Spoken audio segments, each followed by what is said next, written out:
what is the cost of a life lived mostly at work? It is a question that lingers quietly in the background of millions of lives, often ignored until it rises like a shadow too heavy to escape. For Elena, the answer was not found in balance sheets or company goals, but in the silence of her small apartment, where her son waited for her night after night. She was 34, a dedicated employee, and a mother who carried herself with quiet resilience. Each morning she left before sunrise, her footsteps echoing softly in empty streets, and each night she returned long after the world outside had gone to rest. The office lights were her constant companion, the hum of computers her lullaby. On her desk, piles of unfinished work stretched endlessly, demanding more than hours, demanding pieces of her life. At home, David, her 15-year-old son, waited. He was patient, kind-hearted, with a gaze that seemed older than his years. He learned to reheat dinners, to fold laundry, to sit alone at the kitchen table with homework as his only company. He never complained, yet the space between them grew, not out of lack of love, but from time stolen by the relentless rhythm of 5 long days, week after week. Sometimes Elena would catch her reflection in the office window late at night. Her face looked older than it should, her eyes carrying both pride and sorrow. She told herself this sacrifice was for David's future, yet deep inside, she wondered what future was left if the present kept slipping away. There were moments when she longed to breathe in sunlight instead of fluorescent haze, to hear her son's laughter instead of the tapping of keyboards. But such thoughts felt like forbidden dreams in a world where work always came first. And so, the days blurred, a cycle without pause, leaving Elena with one haunting question. Was this truly the only way to live? Change often arrives quietly, disguised as a simple announcement, yet it carries the power to shift entire lives. For Elena, it came on an ordinary Monday morning, when the office buzzed with its usual rhythm. Coffee cups steaming, keyboards clattering, tired eyes fixed on glowing screens. She expected nothing more than another week of endless tasks. But Marcus, her manager, stood before the team with a calm, steady voice, holding words that would unsettle the very foundation of their routines. Marcus was known not just as a leader, but as a dreamer. He carried ideas that sometimes seemed too hopeful for the sharp edges of corporate life.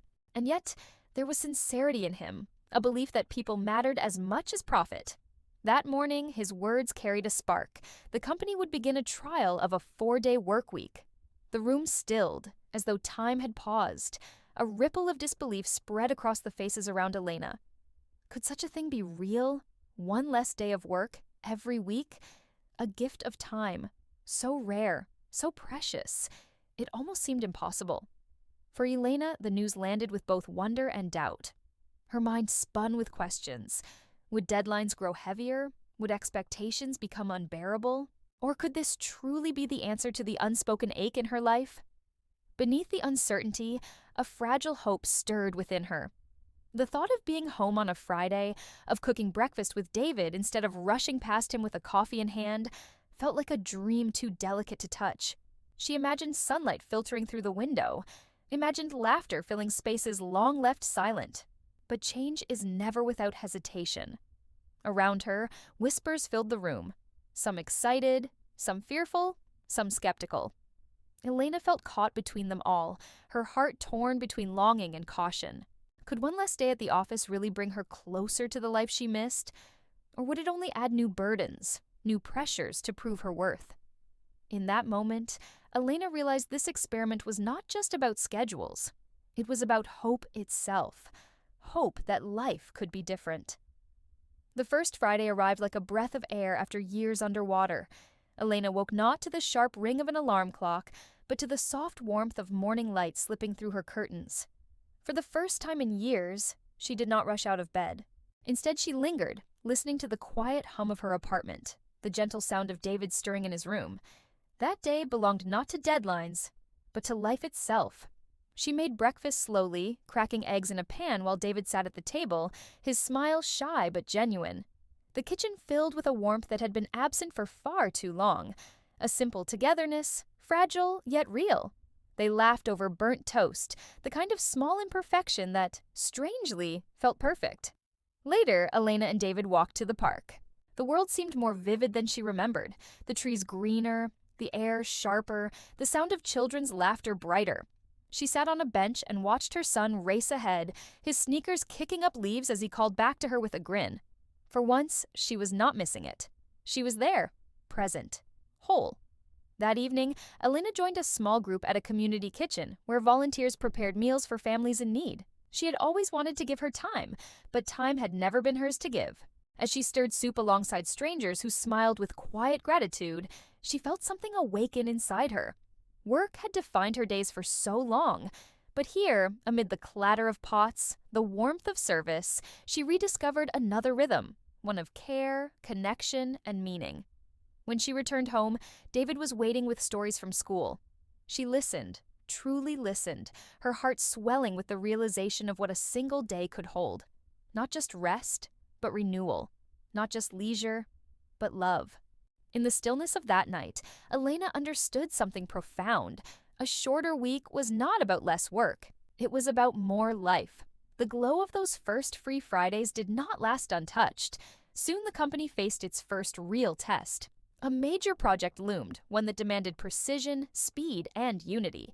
The kind of assignment that, in the old rhythm of 5 days, already felt impossible. Now, with only 4, tension grew thick in the air. The office once again buzzed, but this time with a nervous energy. Papers stacked higher, screens glowed brighter, and the clock seemed to tick faster. For Elena, the familiar heaviness returned, settling on her shoulders like an old burden. Could they truly deliver the same work in less time? Or would the promise of the 4-day week crumble under pressure? Marcus, ever the dreamer, encouraged his team with calm determination. Yet even he could not silence the doubts that spread quietly among them. Some whispered that they would fail, that the company would reverse its decision, that this experiment was nothing more than a fleeting illusion. Elena felt the weight of their fear, and it echoed within her own heart. She pushed herself harder, her evenings stretching late once again.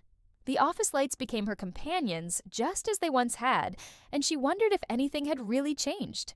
Each task completed carried with it not relief, but a question. Was this freedom sustainable, or just a fragile dream destined to break? The contrast between her Fridays filled with life and her work weeks filled with strain grew sharper, almost painful. On Thursdays, she felt torn, between the joy waiting at home and the storm gathering at her desk. She feared the cost of failure, not just for her career, but for the hope she had begun to share with David. In those restless nights, Elena realized that this was the true test of change. Not the first taste of freedom, but the challenge of holding onto it when the world pushed back. The dream of a new rhythm was beautiful. But could it survive the pressure of reality? The answer, she knew, would demand more than effort. It would demand belief. The storm eventually passed. The project, once thought impossible, was completed not with collapse, but with surprising strength. The team discovered something remarkable. In 4 days, they had worked not harder, but with sharper focus, with clearer boundaries, with energy drawn from lives that were no longer drained of light. The pressure had not destroyed the new rhythm. Instead, it had revealed its resilience. For Elena, the shift was almost invisible at first, a quiet change in the way her colleagues carried themselves, in the absence of exhaustion etched across their faces. Meetings felt shorter, ideas flowed faster, and laughter began to return to spaces once filled only with sighs. Productivity had not diminished. If anything, it had found a steadier beat, like a heart that no longer strained beyond its limits. At home, the difference was even greater. Friday mornings became sacred, filled with rituals that stitched her and David closer together. Pancakes on the stove, long walks through the park, afternoons spent reading side by side. In those hours, Elena began to rediscover not just the bond with her son, but pieces of herself she had forgotten. Her love for sketching, her curiosity for books, her quiet joy in cooking meals, not rushed but crafted with care. Marcus, too, carried a renewed lightness. No longer merely a dreamer, he had become proof that belief in change could reshape reality. His encouragement was no longer words but example, a reminder that leadership was not only about goals, but about giving people back the gift of time. The balance was not perfect. There were still long nights, still challenges, still deadlines that pressed heavily. Yet, within it all, a new understanding had taken root. Work no longer stood as the center of existence, but as part of a larger whole. A week was not defined solely by labor, but by life, by rest, by family, by community.